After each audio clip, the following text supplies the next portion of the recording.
We started off the year close to home by visiting the Kenosha sand dunes. Kenosha is not the only community along Lake Michigan to have sand dunes. Our second stop was the Granite Quarry up in Red Granite in Waushara County. In early February, we spent the weekend following the Mississippi River. We visited O'Leary Lake Recreation Area and saw some eagles fishing. We stopped off at Potosi Point Rec Area and drove along Devil's Backbone, never quite finding the state natural area. We stopped at Wyalusing State Park to check out the incredible views, and we visited the Sturgeon Slough hiking trail, where again we saw some incredible eagles. We drove over to the Sugar Creek Bluff State Natural Area and climbed up along the bluffs, and stopped at Ferryville Cemetery on our way out. We once again visited Cadiz Springs State Natural Area and took a hike. We snowshoed through Bong State Recreational Area and got to see an owl. I took a solo trip up to Shawano and snowshoed the Navarino Wildlife Refuge area, visited Cranky State Natural Area for an evening hike, and checked out the Maple Hills Recreation Area, where the snow is all but melting.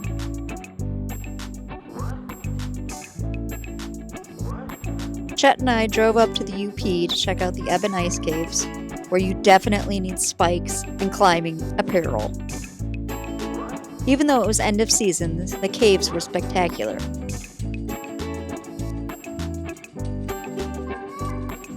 We headed over to Sylvania Wilderness to check out some of their sites.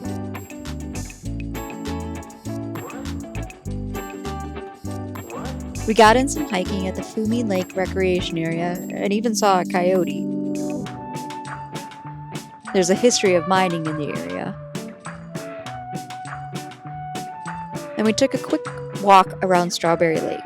Friends joined us for Canoecopia, and we drove over to the Cross to see the bird migration. Plenty of eagles, some pelicans, and sky rats. Further along the Mississippi, we drove over to Merrick State Park and did some hiking. And then headed north still to check out Perot State Park, where some swans had migrated. We did hike up to Brady's Bluff and got to see some views of ice along the bluff walls. Our short stop in New Lisbon saw just a tiny bit of the Northern Lights. I had a girls' weekend in Poisippi at an Airbnb where we did some wine tasting. We took our friends out for their inaugural paddle at McCann Springs. Although early in the season, we did get to see some wildlife. And we headed back in the evening again to see more wildlife. Eagles, turtles, beaver.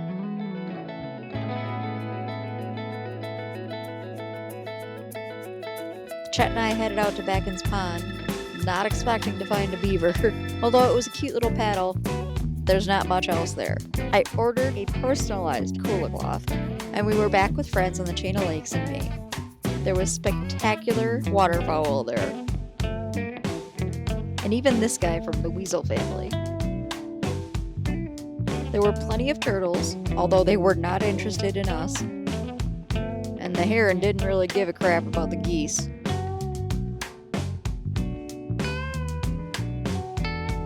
We did manage to make it up and back at Beasley Creek. And we saw a muskrat playing around. More turtles. And the beautiful waters of Morrow Lake. We camped at Blue Mountain State Park and did some hiking.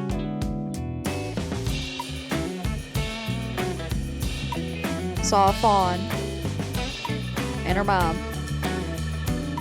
And we did an awesome trail about nighttime eye shine. I highly recommend you go back in the dark and bring your flashlight. We camped at Blue Mountain State Park for our trip to Cave of the Mountains after dark. Another highly recommended activity. You get to do an unguided tour of the caves.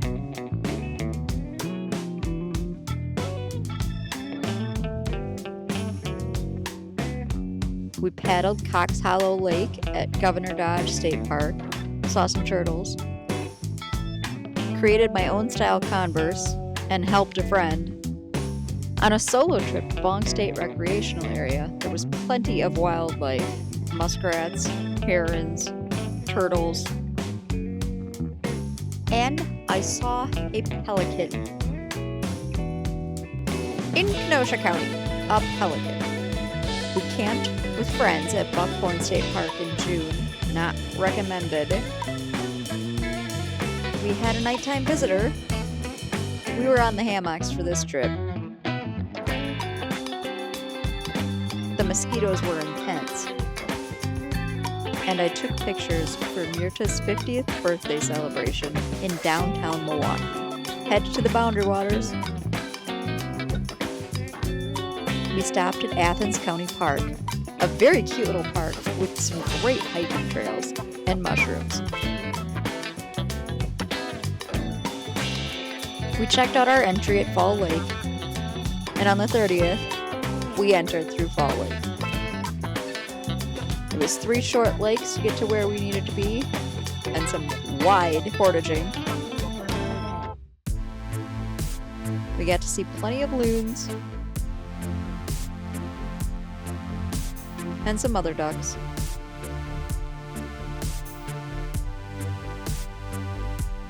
Some eagles, and a toad.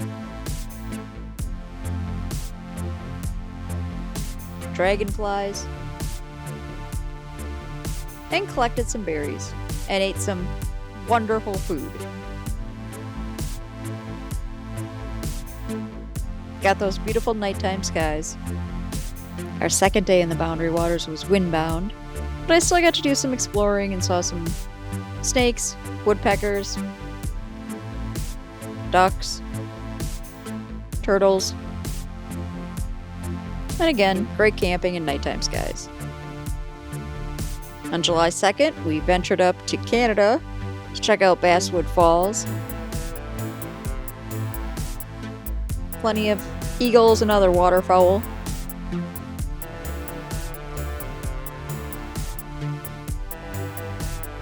It was quite a distance to be paddled, and there was some pretty sketchy waters.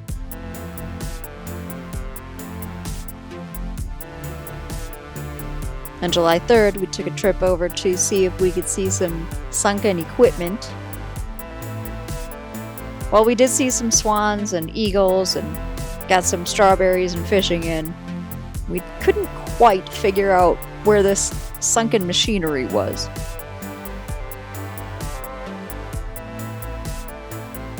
July 4th was our exit day, and while we tried to beat the storm, it caught up to us on Newton Lake. Massive downpour.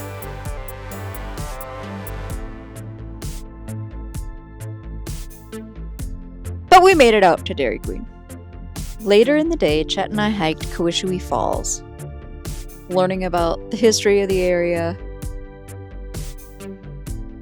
and the hydroelectric power.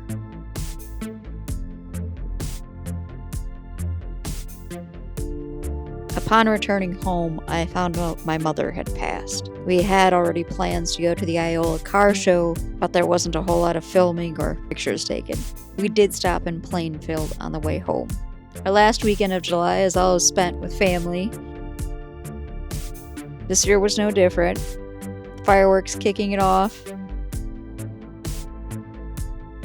The next day we had a bunch of games and losers get tattoos. And the Sunday of our family weekend was spent on the Kickapoo River. Several people had boats, and others were in tubes, floating along the river. So it was a lazy day of paddling, and there was plenty of wildlife again on this trip. I attended a company-sponsored Brewers game that happened the night of the historic flooding. Work brought me up to Appleton, where I hiked along the Fox River. I spent some solo time hiking Lower Cato Falls up in Manitowoc County. And I stopped at Clark's Mills. Since I was in Manitowoc, I thought I'd check out the Maribel Caves County Park. It happened to be the free weekend there, so I kind of skipped around to the places that were less crowded and checked out what caves I could. While headed up to Heritage Hills State Park, we had some nice breakfast. And then we finally crossed off our 50th and final state park. This state park is run by Heritage Hills as living history. There's a showcasing of the history of Wisconsin and what life was like during those times. While up in Brown County, we stopped at Fond du Lac Glen, but somebody turned the water off. I don't know why it was that dry.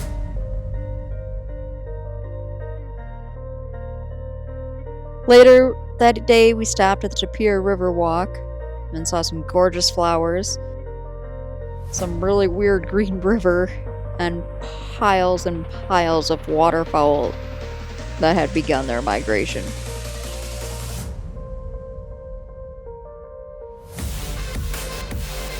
Got to see some spider friends and more pelicans. Chet came along to the caves this time, and we got to explore more as there were less people there. I highly recommend doing this activity while the caves are open, but bring separate clothing because you are going to be a mess. We camped with friends in the Kickapoo Valley Reserve, traveling down the river to our campsite. The next day, we hiked along the Kickapoo Valley Reserve, checking out some covered bridges, some wildlife, and those gorgeous dark skies. Since the approach to our site was rather drastic, we opted to hike our pack boats back to the car. We spent Labor Day weekend in Markesan along the Grand River. We did a lazy float down the river, catching lots of wildlife, waterfowl, turtles, eagles, egrets, kingfishers, and caught some more gorgeous dark skies. The next day, we paddled again back upriver to check out a landlocked lake. Still plenty of wildlife and waterfowl. But we didn't actually portage over into the landlocked lake. Later, we took a trip on Lake Puckaway, but most of the pelicans had already migrated, and there were just sky rats left. We headed up to Westfield and Coloma before making it over to Point Beach for our adult camp weekend. Hiking along the lake, along with snacks, and checking out the lighthouse. Again, some gorgeous skies and plenty of campfire fun. The Point Beach State Forest group campsite is fantastic and large enough for a very large group. October found us back at McCann Springs for what possibly is our last paddle in the pack boats. I convinced Chet to take some fun photos up in Coloma.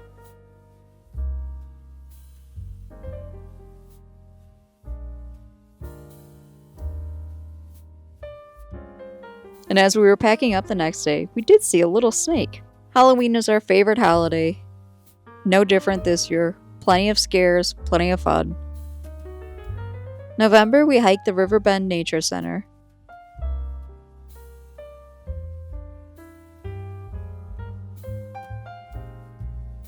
Although it was a work night, I did get out November 12th to see some of the aurora over the Kettle Moraine State Forest. November 22nd, we took a quick drive out to Lizard Mound State Park to check out some of the mounds. We camped in Coloma over the Thanksgiving week and finally made it down to Fish Lake near Lodi. Fish Lake has been slowly flooding since the 70s, and in the early 2000s, it finally took over. Water levels rose more than 15 feet to present day. Fish Lake is a kettle lake with no natural outlet, which meant water entered and never left. Paddling through here was a little surreal, seeing houses with everything left behind. While we were in Coloma for Thanksgiving, it did snow.